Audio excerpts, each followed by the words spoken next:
Senhoras e senhores, sejam todos bem-vindos ao podcast mais doido do planeta. Está no ar o podcast do Renan. Sim, podcast do Renan. Olá, sejam bem-vindos ao podcast do Renan, um podcast muito louco. Me chamo Renan, este é meu podcast, afinal, tem meu nome. Hoje serei seu host e irei falar um pouco sobre a química orgânica e sua importância na indústria. A química orgânica é a parte da química que lida e estuda compostos de carbono. O estudo de compostos de carbono abrange vários campos, dos quais falarei um pouco mais adiante.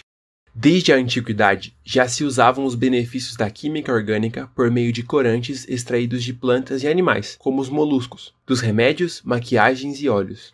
O primeiro registro que temos relatando a química orgânica é datado do ano de 1770, quando o químico sueco Torben Bergman expôs a diferença entre as substâncias orgânicas das inorgânicas.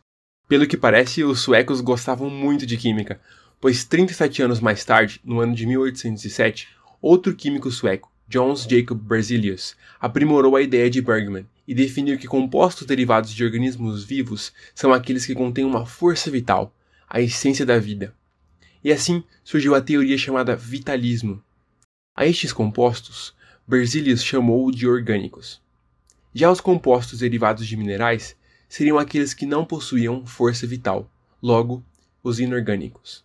Porém, como nem tudo são um mar de rosas, essa teoria não durou por muito tempo. Felizmente, a ciência, avançando de forma exuberante e majestosa, teve uma esplêndida descoberta apenas 9 anos mais tarde, em 1816. O francês Michel Chevreul descobriu que o sabão poderia ser separado em vários compostos orgânicos puros, os ácidos gráficos, sem a interferência de uma fonte de força vital. Passando-se 12 anos, em 1828, a teoria da força vital enfraqueceu-se, quando Friedrich Wöhler, um químico alemão, sintetizou a ureia em laboratório, partindo de um composto inorgânico, o cianeto de amônio. A teoria foi à lona de vez por conta de nosso amigão Marcellin Berthelot, que sintetizou grande quantidade de compostos orgânicos, entre os quais o etanol, o ácido fórmico, o metanol, o acetileno e o benzeno. Hoje em dia, como disse no começo do podcast, se vocês estavam prestando atenção mesmo, os químicos consideram os compostos orgânicos aqueles que contêm carbono e um ou mais outros elementos, na maioria das vezes hidrogênio, oxigênio, nitrogênio, enxofre ou halogênios, e por vezes outros elementos também.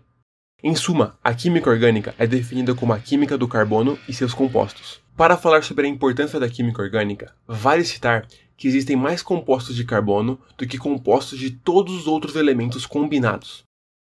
Plásticos, alimentos, têxteis e muitas outras substâncias comuns contêm carbono.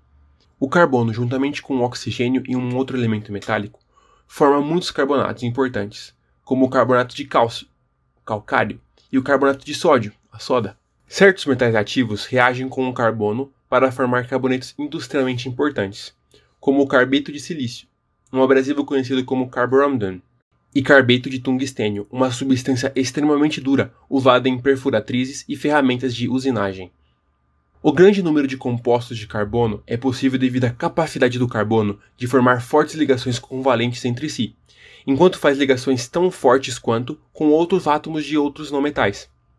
Os átomos de carbono têm a propriedade especial de se ligar uns aos outros, para formar cadeias, anéis, esferas e tubos.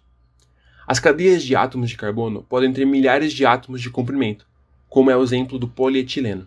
Eu pedi para que o cientista norte-americano que conheço, Mitchell Cutler, da Universidade de Brigham Young, em Provo, no estado de Utah, falasse como é que a química orgânica o ajuda diariamente em seu trabalho. Irei dublar esse trecho para vocês. E aí, galera, tudo bem? Eu sou amigo do Renan Rossi, Mitchell Cutler, aqui em Provo, Utah, nos Estados Unidos. Uma das aplicações da química são em raios lasers. Eu faço pesquisas aqui na Universidade de Brigham Young. Nós usamos lasers com uma carcaça de titânio para reproduzir imagens de células, proteínas e partículas microscópicas. Essa reprodução de imagens só é possível através do processo de geração de alta energia, um processo no qual os elétrons ganham energia quando lasers entram em contato com eles. Basicamente, somos forçados a fazer tunelamento quântico, que aumenta a energia do laser e faz com que o feixe de laser tenha um comprimento de onda menor. E assim podemos ter uma imagem de maior qualidade do que um laser comum. Isso é algo super importante, como a química é aplicada em indústrias químicas. Então, é isso por hoje. Espero que tenham gostado. Fiquem ligados para o próximo capítulo, que será: A água é totalmente molhada? Nos vemos em breve. Que a força esteja com vocês. That's all, folks.